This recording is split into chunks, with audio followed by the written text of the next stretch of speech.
Muchas Buen gracias. día. Primero, un honor la invitación y segundo, un placer inmenso poder tener este encuentro con Pedro, al que aprecio y conozco desde hace mucho. A ver, estamos hablando de esta situación de vacancia, ¿de acuerdo? La vacancia, como sin duda Pedro puede reconocer, claro, tiene su regambre en el siglo XIX, en 1869, y tiene como problema principal el haber estado anclada en su lenguaje original. Hablamos de las causales de incapacidad moral en un momento en el que la capacidad moral estaba, en efecto, más allá de nuestras preferencias actuales, asociada a los casos de incapacidad psiquiátrica. Entonces, el modo en que se abordaba esto en el siglo XIX es absolutamente distinto al que puede ser asumido en el momento presente, y eso marca una diferencia fuerte en el modo en que podemos abordar este tipo de asuntos ahora. Sin embargo, lo que me toca a mí es comentar los aspectos penales de este caso. De modo que más allá de llamar la atención sobre lo que significa revisar si es posible o no resignificar la incapacidad moral, ya no en términos de una situación psiquiátrica de hecho, sino en términos de una intolerancia y comportamientos inaceptables, lo que me toca a mí, digo, es discutir la situación de Vizcarra en términos de casos penales. Ahí hay varias cosas que decir. La primera es que un caso legal, en sentido propio, se forma sobre la base de dos o más narrativas en disputa. Y quiero entonces comenzar notando que esta historia, la del señor Vizcarra, no tiene aún narrativas completas. Tiene apenas hallazgos. Es decir, sabemos que Vizcarra, de una manera que sigue pareciéndome, en lo personal, absolutamente inapropiada, para un presidente de la República al menos, ha aparecido grabado en una reunión privada discutiendo detalles que no corresponde discutir a quien es ajeno a la escena de esos casos que están en controversia. Quiero decir con eso que yo habría esperado que el señor Vizcarra fuera ajeno a lo ridículamente absurdo que es el caso del señor Richard Swin. Y sin embargo, en el primero, los tres, de las tres grabaciones publicadas ayer, el señor Vizcarra no parece ajeno al caso del señor Richard Swin. Al contrario, la grabación de esa historia lo muestra como un sujeto absolutamente interesado, torpemente interesado, de manera muy poco profesionalmente interesado en el estado de las evidencias del caso del señor Richard Swin. La primera de las tres grabaciones reveladas ayer lo muestra preocupado personalmente por el estado de las evidencias de esa investigación. Las distancias son abismales. Pero hay que decir que en nuestra historia reciente hay tres casos que muestran escenas igualmente relevantes por sus consecuencias, no por el compromiso de los actores que las representan en las historias originales de los casos, sino por el modo en que se comportan sobre las consecuencias derivadas de esas investigaciones. Uno es el caso del señor Chávarri, que aparece en una discusión que hemos estado presenciando en todo ese tiempo, invadiendo las oficinas lacradas por el fiscal Pérez Gómez, con ocasión a las intervenciones que el fiscal Pérez Gómez ha hecho derivadas de las investigaciones que tiene a su cargo. Otro es el caso del señor Inostroza, que aparece huyendo del país y sobornando a oficiales de migraciones durante esa huida. El tercero es el caso del señor Villanueva, que aparece en una investigación dirigida por la Fiscalía intentando ejercer influencias ilegales sobre un fiscal que tenía a su cargo un caso por sobornos que le involucraba. El caso del señor Vizcarra, en el formato que tiene hoy, es el cuarto en la misma escena. Como los tres anteriores, exactamente qué pasó. Pero sabemos que el señor Vizcarra aparece en una escena derivada de las investigaciones en curso, discutiendo o tratando de administrar sin ninguna asesoría profesional las consecuencias de las evidencias encontradas con ocasión a las investigaciones seguidas en su contra. La historia es, honestamente, absurda. Voy a decir más, es ridícula. Pero temo que el contagio del sentido revistero, utilizo ahora una construcción que empleó esta mañana don Raúl Ferrero comentando este caso, el contagio de un caso de sentido revistero, que parece tener la historia del señor Cisneros, puede terminar llevándonos a desvalorar o minusvalorar las consecuencias o las incógnitas de un caso que de una o varias maneras compromete la responsabilidad del presidente de la República. Y ese caso, temo, se construye a partir de la primera de las tres grabaciones que ha revelado o que ha puesto en público el señor Alarcón. No deja de llamar mi atención la cuestión del mensajero. El caso Kuczynski comenzó con grabaciones hechas por el señor Mamani, que entiendo ha fallecido. Pero ha terminado, pero que terminó él mismo, el señor Mamani, involucrado en un caso inaceptable por tocamientos indebidos. El caso Vizcarra viene impulsado por un congresista, el señor Alarcón, cuyo desafuero ha sido solicitado por la Fiscalía de la Nación. Hay entonces analogías en la cuestión de la fuente, pero en casos de este tipo, la cuestión de la fuente no puede comprometer la revisión objetiva sobre las consecuencias de las evidencias que están en debate. En casos de este tipo, también están en discusión las cuestiones sobre el origen de las evidencias. Las grabaciones del caso Kuczynski fueron hechas por el señor Mamani en propia persona. La autoría de estas grabaciones, me interesa especialmente la primera, no tienen a un autor que las reivindique, pero parece muy poco probable que hayan sido hechas por la policía. Parecen hechas por alguien que interviene en la escena, alguien presente en el momento en el que se discuten las maneras de administrar las evidencias de un caso que está en investigación. Entonces, todos los peritajes que se están practicando en este momento parecen mal orientados.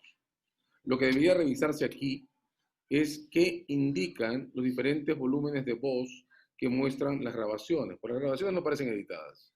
Ya sabemos que la identificación de un intervenido como fuente en las grabaciones hace el producto perfectamente legítimo, es decir, no hay aquí, con lo que dijo el presidente Vizcarra en el día de ayer, y esto no tiene ningún sentido, un caso de pruebas ilegales o de grabaciones que deban ser excluidas o que no deban permitir una investigación fiscal. De hecho, grabaciones de espionaje, como en el caso BTR, fueron excluidas de la investigación del caso que se siguió con ocasión de esos hallazgos después de un juicio, no antes del juicio. Es importante notar que nadie ha puesto en cuestión la autenticidad de las grabaciones de estas conversaciones. Lo que se está discutiendo no es si las grabaciones corresponden o no a reuniones efectivamente desarrolladas. Lo que se está discutiendo es qué significan o qué implican esas grabaciones. Ahora, si las narrativas sobre estos casos o sobre este caso no están completas, entonces las investigaciones o la construcción de esta historia es antes que nada un caso para la Fiscalía. En consecuencia, debo saludar los ayuntamientos que se han hecho esta mañana. Representan de varias maneras una muy oportuna toma de control de esta historia porque tiene competencia para terminar de organizar la narrativa o la descripción de los eventos, y esa organización es la Fiscalía. El procedimiento de vacancia, construido sobre una narrativa aún incompleta y además sobre una regla no determinada en su significado, la de la llamada vacancia por incapacidad moral, y construida sobre un procedimiento apresurado, me parece el obsequio, lo digo honestamente, a Vizcarra, y una cortina que le permite ganar un punto el caso sobre conflicto de competencia, donde aún no sabemos si merece ganar absolutamente nada. Ahora, a mí me corresponde hablar sobre delitos. Voy a usar la lesividad como pretexto para comenzar diciendo que esta es la historia más absurda que he escuchado en los últimos 20 años. Si salimos de las construcciones del Código Penal, este es un caso de clientelismo, y el clientelismo se traduce en el derecho penal en casos de favorecimiento. Es decir, en los casos en que las fiducias o la confianza que respalda el ejercicio de un cargo, cualquier cargo, queda traicionada porque se usa ese cargo, y en este caso el cargo de la principal magistratura de la República, la presidencia, para conceder ventajas derivadas de compromisos subjetivos, compromisos derivados de acuerdos personales. Le entrego obras a quien financió mi campaña, interfiriendo en los concursos que deberían determinar la elección de proveedores. De eso se trata el caso Humala Heredia. Apruebo los proyectos de los congresistas que votaron a mi favor en un proceso complejo, más por razones del hecho de haber votado a mi favor que por el hecho de proponer proyectos que tengan sentido. De eso trata el caso Mamani.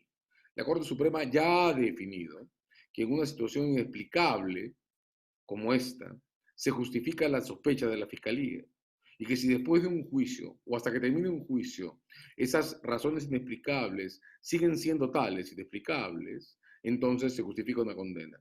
Pues bien, el caso Cisneros, aunque sea ridículo en sí mismo, es hasta ahora una historia inexplicable. ¿Quién nos ha dicho hasta esta fecha quién era el señor Cisneros? ¿Qué hizo el señor Cisneros para conseguir contratos públicos? ¿Por qué un ministerio como el Ministerio de Cultura contrató al señor Cisneros? ¿Qué sentido público tenían esos contratos? Nadie. ¿La conferencia de ayer nos lo ha dicho? Tampoco. ¿La Fiscalía lo sabe? No. No aún. ¿Cómo manejar entonces un caso de este tipo? Las primeras cosas que he dicho dejan en evidencia que es imposible administrar una crisis como esta sin saber exactamente qué pasó. Por favor. Lanzo, sin embargo, la pregunta porque creo que en términos docentes es absolutamente imprescindible notar que la construcción de un caso no puede ser el resultado del capricho personal de sus personajes. Un caso no puede ser armado apropiadamente desde el miedo o la soberbia.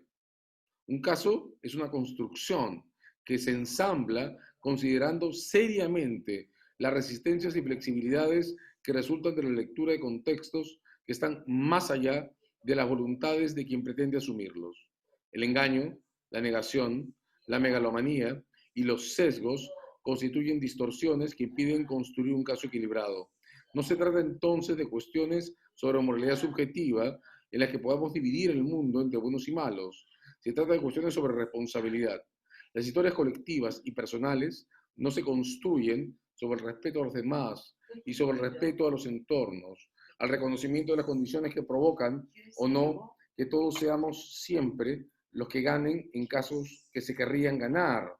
Un caso de este tipo, menos se compromete a la presidencia de la República, no puede ser construido sobre el capricho personal de simplemente permanecer en el cargo o disminuir las condiciones que hacen ese tipo de eventos debatibles. ¿Cursos posibles? Dependerán, desde mi punto de vista, de los hallazgos que la Fiscalía haga a partir de los señalamientos del día de hoy y los efectos que toda esta crisis provoque sobre los personajes de esta historia. Voy a insistir en notar que el destino final de este caso no depende del proceso de vacancia. De hecho, va a ser la primera vez que la cuestión sobre vacancia o por incapacidad moral llega a un tribunal en toda nuestra vida republicana, y eso le da a la presidencia de la República fuertes ventajas para ganar el caso constitucional. Sin embargo, el caso de fondo depende de los resultados que obtenga la Fiscalía. El caso que viene no depende de esta semana, depende de lo que ocurra a partir de julio del 2021. Muchas gracias. Excelente, doctor. Gracias por su respuesta. Asimismo, tenemos una pregunta dirigida al doctor César Azabache. Señala la participante Lourdes Ivonne Apsi. La persona que discute con el presidente en la primera grabación niega que ella haya grabado estos audios. Entonces, ¿estaríamos hablando de la ilegalidad de este primer audio? A ver, primero quiero aprovechar el momento para regresar sobre lo que Pedro decía, ¿no? Voy a volver a decir esto, pero quiero repetirlo cuantas veces sea posible. En una escena como esta, en la que la comunidad constitucional, Pedro no lo ha dicho, pero lo han dicho todos salvo Víctor García Toma, reivindica como concepto que la Constitución del 39 definió la incapacidad moral como incapacidad psiquiátrica, las posibilidades de la presidencia de ganar el caso de fondo por incompetencia es alta. Es la primera vez, además, que un caso de este tipo llega a un tribunal, de modo que los antecedentes sobre incapacidad moral usados en el caso Billinghurst y en el caso Fujimori y también en el caso Kuczynski, que no llegaron a tribunales, no vinculan a tribunales. El tribunal puede decir perfectamente que el concepto de la regla es el concepto vinculado a la incapacidad psiquiátrica. Lo que no creo que pueda ocurrir es que hay una resolución cautelar en una escena en la que el Congreso ha mostrado que no tiene 24 votos de los 22 que necesita, es decir, no tiene más a favor de la cuestión de vacancia. Veo muy difícil que el Constitucional diga que tiene derecho a intervenir en el debate constitucional antes que el Congreso lo cierre. En cualquiera de los dos casos, debo decir, sin embargo, que tener un debate constitucional sobre la vacancia por capacidad moral en medio de un caso que tiene relevancia penal es un pésimo negocio institucional. Porque esto puede terminar dándole a la presidencia de la República la imagen de un caso exitoso, cuando el verdadero caso no es este, es el penal. Perdóname, pero me olvidé completamente cuál era la pregunta que tenía que contestar. Claro Me que quedé sí, con Pedro. ¿Sí me la recuerdas? claro que sí. La persona que discute con el presidente en esta primera grabación La de señala o las pruebas. niega Ok, ok. haber Ok, ok. Primero creo que ya todos tenemos claro desde el año 2000 que las grabaciones hechas por codelincuentes no son o no tienen ningún obstáculo para ser utilizadas en un procedimiento judicial. De modo que haya grabado quien haya grabado, las evidencias, si no han sido grabadas por la policía, son utilizables en un tribunal. En segundo lugar, la señora a la que se le han asignado las grabaciones dice que ella no las grabó. Bien, ok. Ahí hay un problema, y es que, como decía hace un rato, los peritajes están mal enfocados. Los peritajes de un caso de este tipo no tienen por objeto, no parecen necesitar tener por objeto, determinar si las grabaciones están manipuladas o no, porque no parecen manipuladas. Todos los personajes que han intervenido en ellas han reconocido que las reuniones se produjeron, y nos referimos especialmente a la primera de las tres grabaciones, las demás no parecen relevantes. La cuestión sobre quién las grabó supone un peritaje diferente, no un peritaje de alteraciones, sino un peritaje de volúmenes.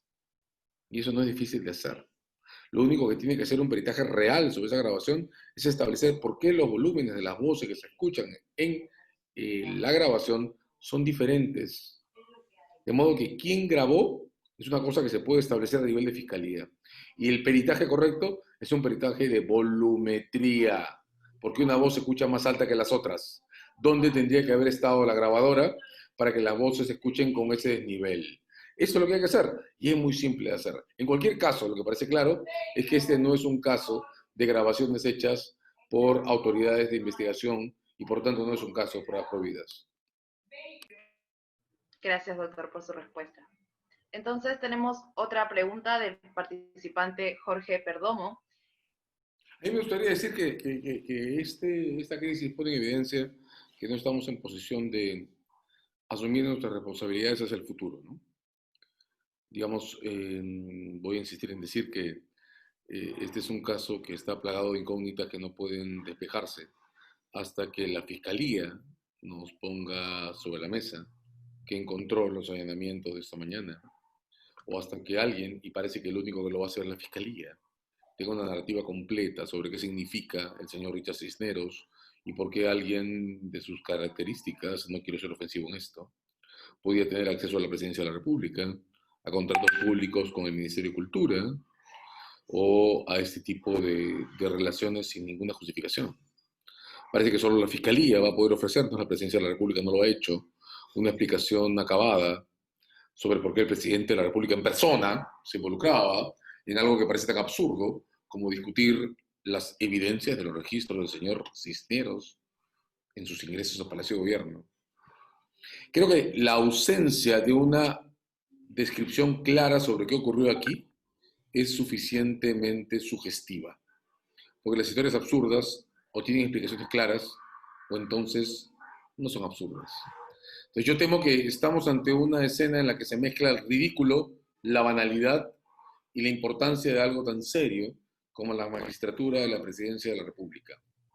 En el medio de eso, de ese desconcierto inmenso, creo que la idea de no tener una sociedad que pueda administrarse hacia el futuro, porque es en julio del 2021 cuando la Fiscalía tendrá que decidir si lleva esto a los tribunales o no, si pide una acusación constitucional contra el presidente o no, es también suficientemente sugestiva. Ni siquiera somos capaces de esperar los 10 meses que nos faltan para julio del año siguiente, en punto de saber cuál es el destino final de esa historia. En medio de eso, la discusión sobre la vacancia, con todo el respeto que me dan los constitucionalistas, mi amigo Pedro, muy especialmente, creo que ofrece una falsa coartada institucional para mal discutir algo que no estamos en posición de discutir. Esa es la razón por la que yo sé que mi opinión le ha molestado a muchísimos. En redes sociales la cantidad de objeciones que tengo son brutales, pero esa es la razón por la que desde mi punto de vista esto solo tenía dos salidas. O Vizcarra nos explicaba qué había pasado o Vizcarra se iba. O nos pedía perdón por lo que sea que hubiera hecho, o se iba. Y ni se ha ido ni se ha pedido perdón. Ha pateado el balón hacia un terreno en el que tiene ventajas, la vacancia. Y el Congreso ha recogido el balón y ha empezado a ensayar el expediente de organizar una vacancia por una constitución con la capacidad moral que jamás ha ido a tribunales y que yo creo, Pedro me podría confirmar o no, Pedro es el que más sabe de esto, pero que yo creo que en sede constitucional no tiene ninguna viada. Esto solo se va a resolver en julio del 21. La pregunta es cómo vamos a soportar institucionalmente la tensión que esta incertidumbre produce hasta julio del 21. Con eso termino. Gracias. Gracias, doctor. Interesantes posiciones. Pasamos a una siguiente pregunta de Jesús Vilcapuma. Señala, tras conocer el día de hoy la relación o la acción del presidente del legislativo Manuel Merino, de su accionar al ponerse en contacto con altos mandos militares, ¿realmente constituiría un delito de sedición? Esta pregunta estaría dirigida para el doctor Azabache. No creo que tenga ningún sentido discutir lo que se ha revelado hoy día en Ideales Reporteros. Al final del día, si algo se intentó, no caminó, no tiene ningún sentido. No nos desconcentremos. La cuestión es qué vamos a hacer en este momento. Entonces yo voy a pedir que me abstengan de contestar esa pregunta. No tiene más sentido desviarnos. No lo hagamos. De acuerdo. Entonces procedemos a una pregunta para el doctor Grandes. Considerando, asimismo tenemos una pregunta de Ronald Apolinario, que si bien ya cada uno ha manifestado su postura, a pedido del público, esperamos una remarcación de ello. La Constitucional debería darle contenido y establecer algún criterio de interpretación respecto del establecido en el artículo 113.2 de la Constitución. A ver, yo creo que es la última, ¿no? A ver, este solo es un caso sobre incapacidad moral porque no tenemos reglas sobre incapacidad moral. En los dos casos anteriores, el caso Billinghurst, el caso Fujimori, voy a decir tres, y el caso Kuczynski, la incapacidad moral fue utilizada como antesala para procesos que terminaron por renuncias. En el caso Billinghurst, forzado, apresado, pero renunció. En el caso Fujimori, la renuncia fue anterior al procedimiento de declaración y la declaración de su vacancia podría haber sido hecha también por abandonar el territorio de la República porque él se había fugado. En el caso Kuczynski también la renuncia fue hecha antes de cualquier decisión de tribunales. En ninguno de los tres casos, lo he dicho ya en mi comentario, la situación llegó a los tribunales. Fueron decisiones no controvertidas. La primera controvertida sería esta, de modo que el Constitucional no tiene ningún vínculo con ninguna decisión anterior para poder delimitar el sentido de la incapacidad moral. La cuestión es que sigo creyendo, que resolver esta crisis sobre la base de la regla de incapacidad moral es un enorme sinsentido. Esa crisis no tiene que ver con la capacidad moral, tiene que ver con el significado oculto, no revelado, todavía pendiente, la incertidumbre enorme que supone discutir algo tan ridículo como el caso Cisneros en función a las competencias de la Presidencia de la República. ¿Para qué? Yo, en lo personal, no lo entiendo, pero me avergüenza. Entonces, ¿qué va a pasar esta semana? Desde mi punto de vista, una de dos cosas. O la Fiscalía encuentra algo muy vergonzoso en los señalamientos que ha hecho, o la Presidencia de la República gana la posibilidad de tener un falso éxito en el caso de la incapacidad moral. No creo que la cautelar, honestamente, no con la votación que han tenido el día de ayer, pero quizá la emisión de la demanda. Nos entrampamos en un falso debate sobre incapacidades morales derivadas de lo que podría ser, en cualquier caso, una situación de favorecimiento personal ridículo a un personaje que, perdón, pero no tiene ningún peso específico. O encontramos una evidencia que termina de marcar sesgos criminales en lo que significa la posición, la falsa posición contractual del señor Cisneros en la administración pública. En cualquier caso, nadie gana nada de esto y ningún resultado institucional posible de este desastre. termino con eso. Gracias. Gracias, doctor. Doctor Gran.